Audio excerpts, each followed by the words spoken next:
You would think that with hostages being held in the tunnels underneath Gaza, that the Israeli government wouldn't be so willing to do indiscriminate bombings or flooding the tunnels because that can kill the hostages. Does this show that the Israeli government doesn't really care about the hostages? In my opinion, yes, it is. If the president believes Israel is engaging in indiscriminate bombing, wouldn't there be an obligation from the U.S. to put new conditions on military aid? Every bit of security assistance we give any other country always comes with the expectation that the law of armed conflict is going to be respected and obeyed. As I said earlier, we're not going to assess every single airstrike here from this particular podium. That wouldn't be appropriate.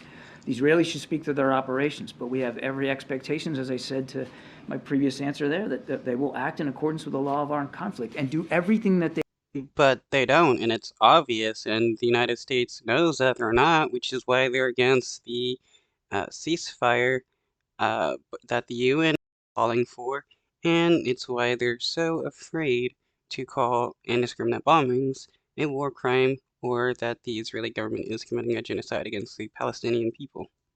They can to match their intent, which is to minimize civilian casualties. But if they aren't, then isn't there an obligation for the U.S. to change the way that it's delivering military aid? That's a hypothetical that I'm not prepared to engage in right now. Hypothetical if he's saying indiscriminate bombing. That's a hypothetical I'm not going to engage in. We have expressed our concerns. The president. You know, when Russia does indiscriminate bombings, uh, the United States is quick to call them out on that.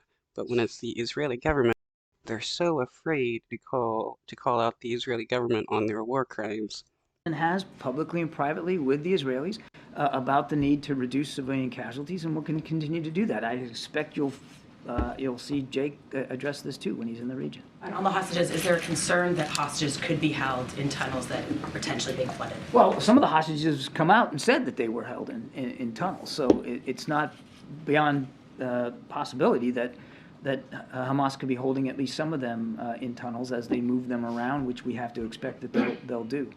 But if you're asking about the flooding specifically, I'm not going to speak for Israeli military operations. They should speak to that. I would just say that we all need to remember the particular extra difficulty that they have going after a group like Hamas, which isn't just a terrorist group, but it also has sort of a military structure to it, and they deliberately tunnel under civilian infrastructure.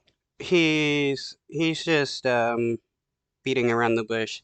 He doesn't actually want to give his opinion on the possibility of hostages dying from the Israeli government flooding these tunnels, nor calling out the Israeli government on that possibility as well. Structure to allow for the movement of their fighters and for storing equipment and things. That adds an extra burden on the Israelis. And I would just say again, without confirming these reports about flooding, that as we've said before, we recognize. No, I mean, the reports are confirmed. The Israeli government says they're going to flood these tunnels, and they have been already. Is their right and responsibility to go after Hamas, which is posing a particularly tactically difficult problem for them by using tunnels, but to do so in a way that reduces damage to civilian infrastructure above the ground and certainly reduces any chance of civilian casualties inside those tunnels, which would include hostages. I mean, if the tunnels where the hostages are in floods, they're going to die.